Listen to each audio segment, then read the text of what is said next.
Voilà, bonjour à toutes et à tous. J'espère que vous allez bien, que vous profitez de ce beau soleil et cette merveilleuse chaleur. Et dites-vous toujours que c'est un temps encore plus difficile pour les climato-sceptiques. Il fait chaud et en plus, ils sont face à leurs contradictions. Alors c'est encore plus difficile. Voilà. Dites-vous toujours que il y a toujours pire. Donc je suis en forme ce matin, je vous préviens tout de suite.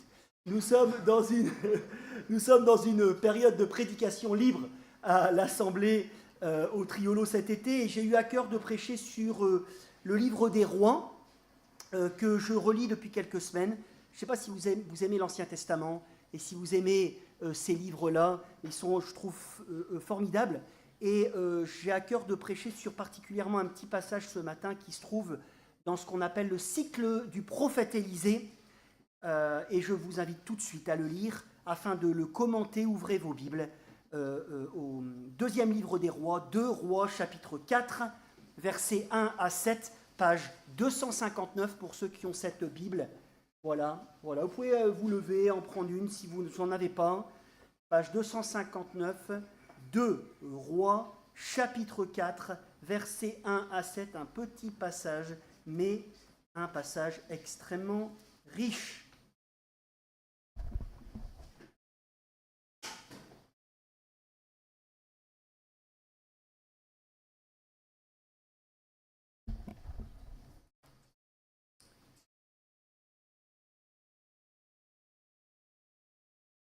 De Rois 4. Une femme de la communauté de prophètes cria à Élisée : « Ton serviteur, mon mari, est mort, et tu sais qu'il craignait l'Éternel. Or, le créancier est venu pour prendre mes 2 enfants et faire d'eux ses esclaves. » Élisée lui dit : « Que puis-je faire pour toi ? Dis-moi, qu'as-tu chez toi ? » Elle répondit : « Ta servante n'a rien du tout chez elle, mis à part un pot d'huile. » Il dit : « Va demander des vases dans la rue, chez tous tes voisins, des récipients vides, demande-en un grand nombre. Une fois rentré, ferme la porte derrière toi et tes enfants, verse de l'huile dans tous ces récipients et mets de côté ceux qui sont pleins. » Alors elle le quitta. Elle fermait la porte derrière elle, et ses enfants qui lui présentaient les récipients, et elle versait. Lorsque les récipients furent pleins, lorsqu'elle dit à son fils : « Donne-moi encore un récipient » et qu'il lui répondit : « Il n'y en a plus », l'huile s'arrêta. Elle alla le rapporter à l'homme de Dieu qui lui dit, Élisée : « Va vendre l'huile et paie ta dette. Tu vivras avec tes fils de ce qui restera. » Amen, parole de Dieu. Alors, les livres d'1 et 2 Rois, pour faire une petite introduction quand même, écoutez bien, vous remettre un peu en situation, forment à l'origine un seul livre, et il se présente comme étant la suite du livre de 1 et 2 Samuel. Alors, 1 et 2 Rois commencent, 2 Rois particulièrement, commencent dès le départ avec le règne de Salomon. Vous connaissez Salomon ? Le successeur du roi magnifique, qui a été revêtu d'une grande sagesse et qui a eu, il faut le dire, un règne béni, Salomon, mais qui n'a pas véritablement bien fini. Puisqu'à force de vouloir faire, c'est ça en fait, faire des alliances politiques, en prenant notamment pour épouse, comme ça se faisait à ce temps-là, les filles d'autres rois, il s'est laissé aller à l'adoration des dieux, de ses concubines, s'éloignant et éloignant le peuple qu'il avait sous son autorité du culte unique de Yahweh. Bref, à la suite de sa désobéissance et à cause d'un mauvais choix de son fils, quel est le fils de Salomon ? Roboam, qui le succéda sur le trône et qui écouta des mauvais conseillers. Il y a vraiment, d'ailleurs, si vous relisez cet été le livre d'1 et 2 Rois, il y a vraiment l'importance de l'écoute. Pas de précipitation, de l'écoute. Et à cause de mauvais conseillers, eh bien, le pays se divisa en 2 royaumes. On voit ça dans 1 Roi chapitre 12. Celui du nord, Israël, et celui du sud, Juda, possédant dorénavant chacun leur propre souverain. Et à partir de ce moment-là, les livres d'Un et de Rois font la navette, vous allez voir si vous les lisez, font la navette entre les événements de la vie des rois respectifs du Nord et du Sud. C'est un ouvrage qui a été écrit après ces événements pour expliquer ce qui s'est passé. Alors ces récits royaux suivent, écoutez bien, un déroulement bien précis. Ça va vous aider dans la lecture.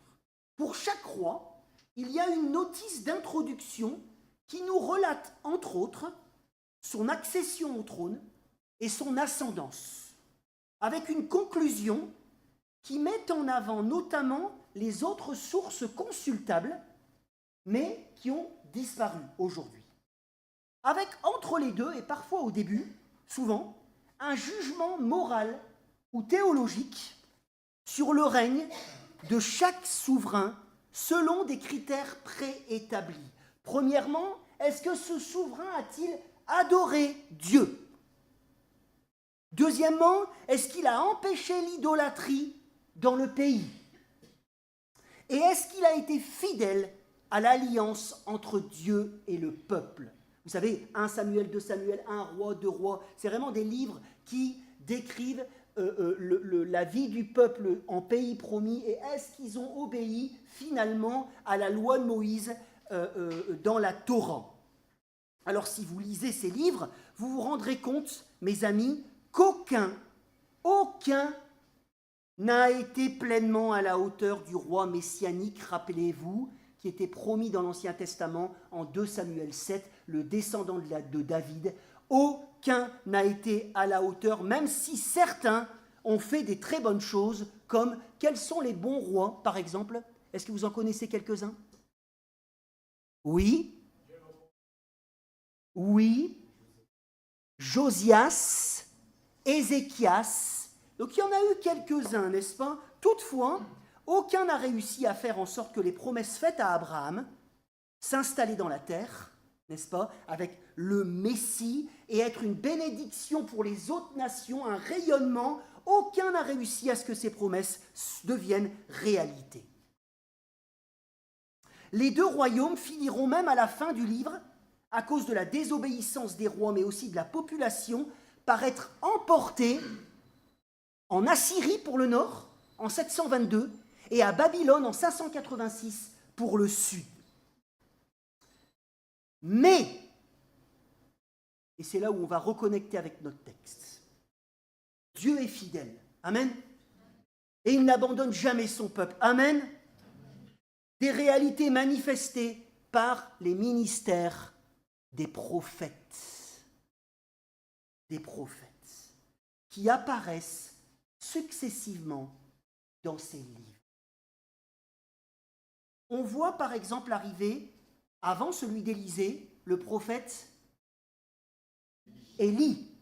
C'est le cycle d'Élie, puis celui d'Élisée, son disciple, qui sont avant tout, non pas dans l'Ancien Testament des 10 heures de bonne aventure, c'est pas comme ça qu'on considère les prophètes, n'est-ce pas?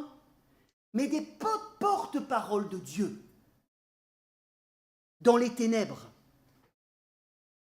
Des représentants qui interpellaient régulièrement les Israélites sur leur infidélité, leur rappelant les commandements du Seigneur et les incitant à se repentir et à suivre Dieu de tout leur cœur. Voilà à quoi ils servent, entre guillemets, prioritairement dans le livre des rois.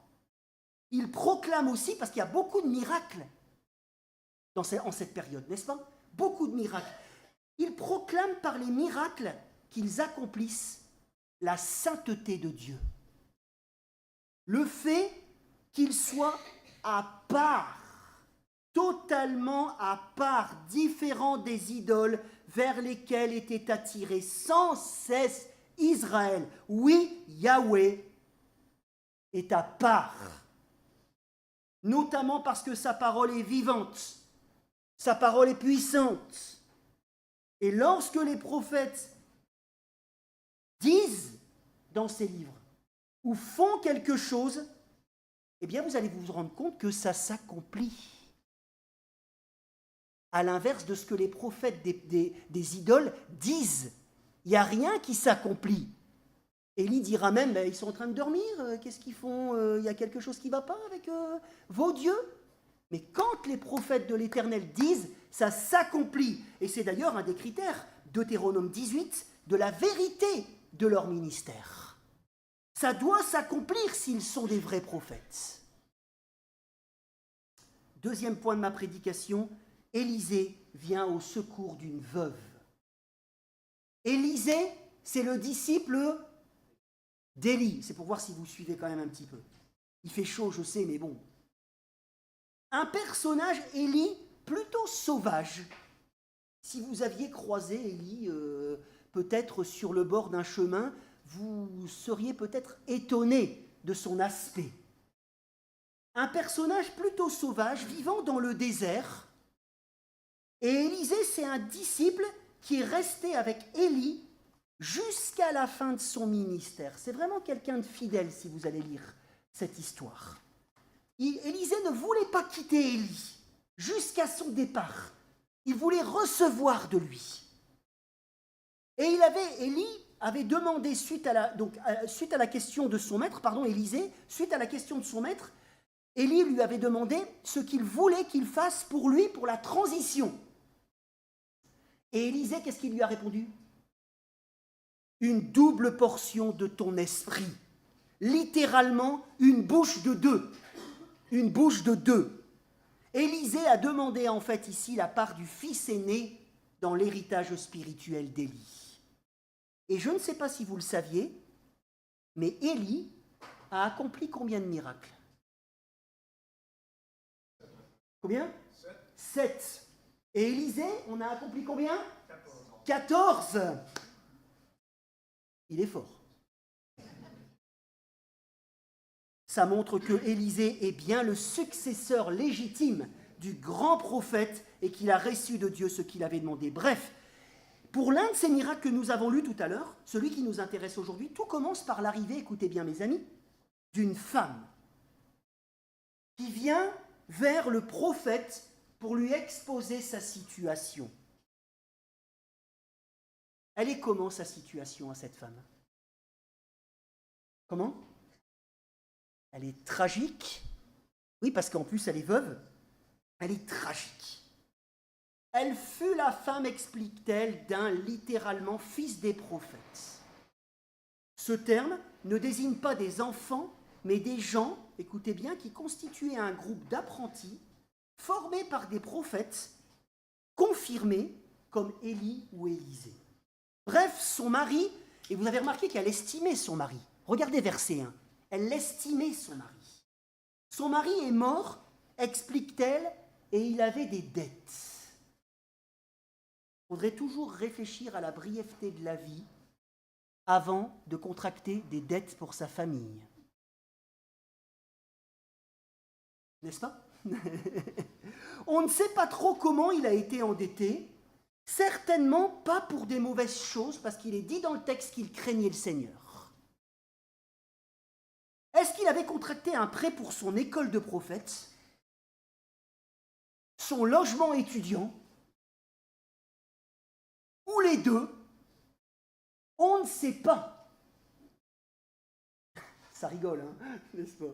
Quoi qu'il en soit, il est mort, et les dettes sont retombées sur les seules épaules de sa pauvre épouse. Première grosse tuile qui aurait pu s'arranger, puisqu'elle avait pas deux fils, 2 enfants, capables de pourvoir à ses besoins. Mais les créanciers sont venus, et c'est encore le cas aujourd'hui, n'est-ce pas, sont venus taper à la porte. Et par contre, ça ne se fait plus aujourd'hui parce qu'ils sont venus réclamer ses enfants pour faire d'eux des esclaves, afin de rembourser la dette de la famille. Vous savez, mes amis, la loi de Moïse autorisait le prêt des enfants, qui devenaient des esclaves ou des serviteurs pour le créancier, en cas de dette de la famille, pendant maximum, combien d'années? 6 ans. Une loi, toutefois, écoutez bien mes amis, très encadrée, vous la lirez chez vous, Exode 21, Lévitique 25, Deutéronome 15, une loi toutefois très encadrée où l'amour, la compassion, il ne fallait pas que son débiteur devienne pauvre, devait prédominer sur les intérêts personnels. Mais certains créanciers, l'homme est tortueux, abusaient fortement de ce droit à l'époque en agissant de manière inhumaine. Et Jésus dira ça aussi dans la parabole de celui à qui on dit, voilà, ta dette, elle est effacée, et il va réclamer une petite dette à quelqu'un, il va le mettre en prison, n'est-ce pas? C'est ce qui se passe ici. Cette femme sans ressources, en proie à la famine, se voit réclamée par des gens sans empathie, n'est-ce pas? Sa seule source de revenus. Que reste-t-il comme espoir? Vous vous êtes déjà retrouvé dans une situation comme ça? Que reste-t-il comme espoir? Elle aurait... Dieu, c'est la bonne réponse.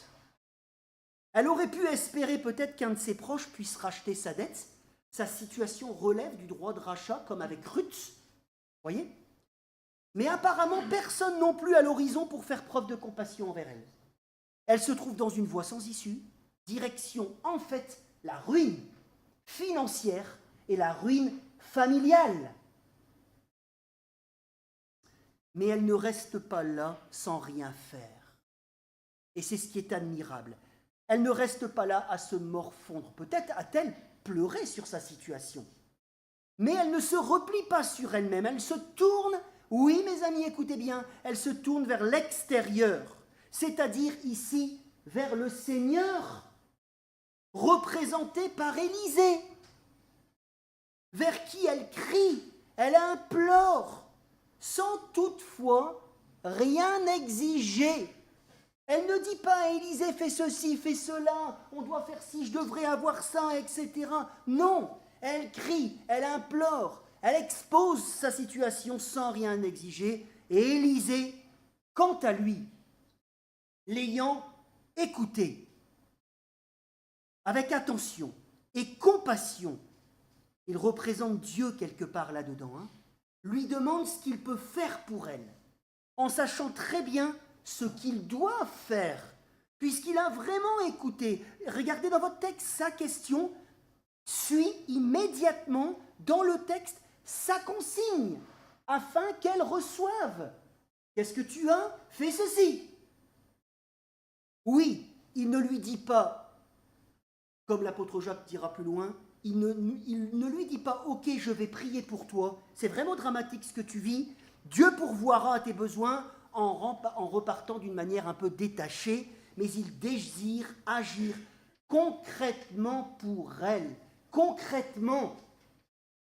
Une écoute remplie d'empathie, et dans son cas, cela veut dire pourvoir à ses besoins. Oui, la prière, c'est super, mais elle a aussi besoin de manger. Il attire toutefois, je ne sais pas si vous avez remarqué, c'est intéressant, d'abord son attention sur ce qu'elle a. Verset 2. Qu'est-ce que tu as? Une démarche, à mon avis, importante, tant le malheur nous aveugle sur les petites choses que nous avons quand même par la grâce de Dieu. Quelqu'un a dit, quand plus rien ne va, qu'est-ce qui va quand même un peu? Quand plus rien ne va, qu'est-ce qui va quand même un peu? N'oublions pas que dans les Écritures, l'huile est souvent le symbole de...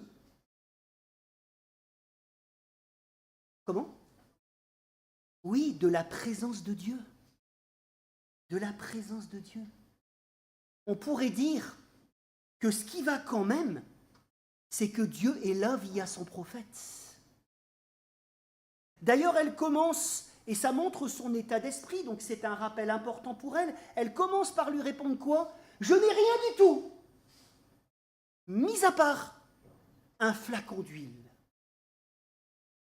Une base indispensable de l'alimentation en Orient, comme pour le soin du corps. Et c'est alors qu'Élisée lui demande une nouvelle fois d'être proactive, elle est participative, cette personne, dans ce qu'elle va vivre, n'est-ce pas?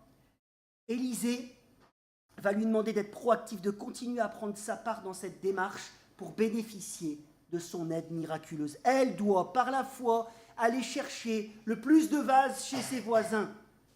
Une démarche qui fut, à n'en pas douter, perçue comme quelque chose de bizarre dans le voisinage qui devait connaître sa situation. Donnez-moi plein de pots. Imaginez-vous un de vos voisins faire ça. Qu'est-ce qu'il va faire de tous mes pots? Déjà qu'après les agapes, on récupère notre saladier. Bon, moi aussi. Elle doit aussi fermer sa porte. Oui, ce miracle ne sera pas un spectacle. Il intervient dans une vraie situation de misère où la mise en scène n'est pas la bienvenue. La mise en scène n'est pas la bienvenue. Et le miracle se produit. Tous les vases qu'elle avait récoltés se remplirent, les uns après les autres, jusqu'au dernier qu'ils avaient sous la main. Et l'huile s'arrêta. Moi, quand j'ai lu ce texte, je me suis dit, elle aurait dû aller en chercher plus. En racontant cela à Élisée, qui était parti faire sa vie, confiant dans la puissance de Dieu, il lui confirme que tout cela est uniquement pour elle, parce qu'elle avait du mal à le croire. Elle s'est dit, non, il y a un truc, je vais le voir donner à tous mes voisins, etc. Je ne vais pas garder tout ça pour moi. Et elle entend qu'Élisée lui dit, c'est tout pour toi. Tu payes ta dette, et avec ce qui reste, tu pourras vivre. Quel amour de Dieu, n'est-ce pas? L'amour de Dieu pour... on pense toujours que Dieu nous aime globalement, c'est vrai, mais Dieu nous aime individuellement et connaît nos situations individuelles, n'est-ce pas? Particulières, personnelles. Et nous bénit aussi. Troisième et dernier point, Dieu a le regard sur ta vie. Dieu a le regard sur nos vies. Amen. Vous croyez cela? Ce miracle est un panneau, écoutez bien, de signalisation spirituelle dans le désert qu'était en train de traverser le peuple israélite à cause de son infidélité. À l'époque où ce livre a été compilé, les Israélites étaient dans une grande misère. Ce livre a été rédigé dans sa forme finale, certainement lorsque le peuple était loin de sa terre, exilé chez des étrangers, dans une situation extrêmement difficile. Ces livres sont un ensemble conçu entre autres par l'auteur de l'époque, anonyme, pour être une explication de ce qui a provoqué leur déchéance, mais aussi comme un rappel, et notamment par l'exemple de cette femme et le miracle qu'elle a vécu, que Dieu a toujours été là, consultable, même aux moments les plus sombres, vécus par une famille, mais donc aussi pour une nation tout entière qui se trouve, lorsque ce livre est conçu, dans la misère. Les pots d'Israël sont vides parce qu'ils n'ont pas consulté l'Éternel. Une présence de Dieu représentée par ses prophètes qui se montrent donc prêts, Dieu, via ses prophètes. Ils se montrent prêts à intervenir matériellement, ne l'oublions pas, mes amis, mais aussi spirituellement, parfois même. Ne réduisons pas le Seigneur, parfois même instantanément comme avec cette veuve, et largement pour les pauvres, c'est-à-dire globalement pour celui qui s'humilie, pour une communauté ou un individu qui recherche vraiment Dieu, qui lui fait confiance, qui l'implore, qui crie à lui, en se montrant proactif dans sa volonté de le voir, lui seul, intervenir. C'est donc un appel, un mégaphone, comme un mégaphone cette histoire, pour les exilés qui lisent peut-être cela, un mégaphone pour lui faire confiance à nouveau, même quand il n'y a presque plus rien. Quand à vue humaine, il n'y a plus d'espoir. Vous savez, les Israélites étaient exilés, il n'y avait plus de roi, il n'y avait plus de temple, il n'y avait plus rien. Une confiance fondée sur sa miséricorde, son amour, sa fidélité que l'on voit dans cet épisode, cette foi en sa parole puissante, Dieu qui n'est pas dépassé par aucune situation et donc pas par la leur, cette situation qu'il avait prévue et qui peut les ramener, relever ce peuple israélite, susciter un nouveau roi fidèle comme le prévoyaient ses promesses. C'est d'ailleurs ce qui arriva en 539, n'est-ce pas? Le peuple est revenu de l'exil et Jésus, plus tard, le Messie, présenté comme un nouvel Élysée, reprenant bon nombre de ses miracles, est venu, mais se livrer lui-même, parce qu'il est beaucoup plus qu'Élysée, Jésus, preuve ultime de l'amour de Dieu pour ceux qui se reconnaissent comme pauvres en esprit, afin de leur donner, et Jésus a réglé le problème de fond cette fois-ci, un nouveau cœur et un accès au royaume de Dieu, futur pour toujours. Mais quant à nous, quant à toi, qu'est-ce que tu es en train de vivre aujourd'hui? Toi seul le sais. Moi, je ne connais pas ton cœur. Je ne connais pas ce que tu vis, tes misères. Quant à toi, quant à nous, nous ne vivons pas dans le même contexte, nous ne sommes pas sous la même alliance, mais tu peux aussi traverser, et tu l'as peut-être déjà vécu, tu es peut-être en train de traverser un désert en tant que croyant, des moments difficiles, moralement, spirituellement, où il n'y a plus rien. Peut-être à cause de problèmes pour payer tes factures. Même en tant que croyant. Comment je vais boucler le mois? Peut-être que tu traverses des moments difficiles à cause de péchés dans ta vie récurrents qui t'attristent, à cause d'un deuil, à cause d'une maladie. Et je sais qu'ici, dans notre communauté, des gens sont en train de traverser le désert de la maladie. Peut-être que tu traverses un désert à cause de gens qui ne te veulent pas que du bien. Oui, même en tant que croyant. Tu es peut-être en train de traverser un désert parce que tu as le syndrome de l'éco-anxiété. Vous savez, de plus en plus des gens, même des croyants, oui, ont de l'anxiété, de l'angoisse en voyant tout ce qui se passe dans le monde, et on peut comprendre les catastrophes écologiques, les épidémies, les guerres.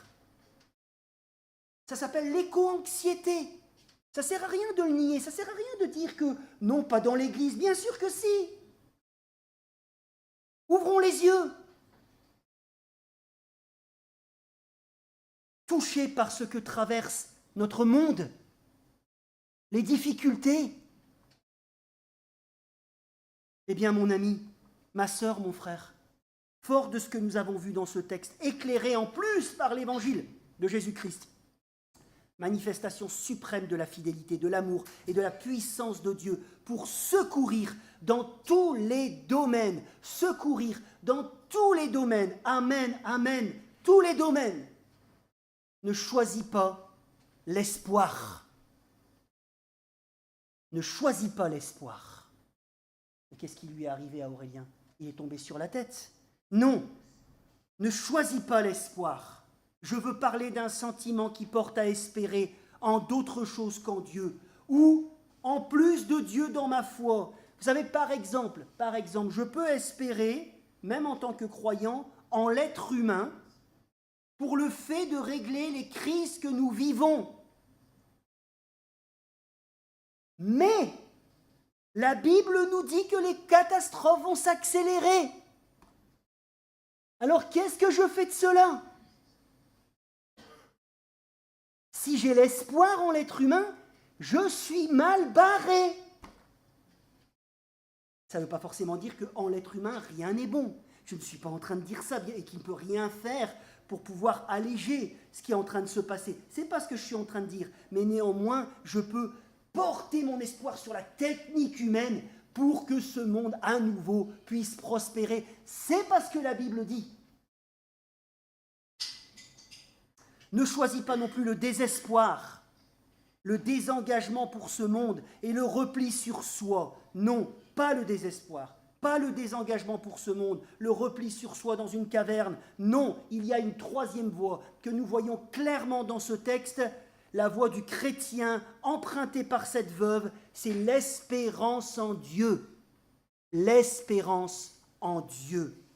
Quand à vue humaine il n'y a plus d'espoir, Dieu est toujours là et il promet. Dieu est toujours là et il promet. Et c'est vous les chanceux dans ce monde. C'est vous les chanceux de connaître cela. Alors pour ta vie, et je conclurai comme cela, pour ta vie, pour notre Église, avec les défis pour l'année prochaine, pour notre monde, pour le matériel, pour le spirituel, pour le physique, pour le psychologique, pour la vie et pour la mort. Regarde à ce que tu as par grâce. Regarde à ce que tu as par grâce. Deuxièmement, implore pour tes besoins le Seigneur, reconnaissant avec humilité ta fragilité. N'avance pas tout seul. Ta fragilité et ta dépendance envers lui pour toute chose. Et troisièmement, fais ta part. Qu'est-ce que ça veut dire, faire ma part? Notamment en continuant d'avancer par la foi, la confiance en Dieu, pour le présent, pour l'avenir. Parce qu'avec le Seigneur, l'avenir est radieux. Amen. Tu entreras alors dans ton appel, celui qui fait de nous dans ce monde sans espoir des témoins d'une espérance qui ne se trouve qu'en l'Éternel notre Dieu. Des panneaux de signalisation vivante dans ce monde. Psaume 61 pour terminer. Conduis-moi sur le rocher que je ne puis atteindre. Tu es pour moi un refuge. Amen.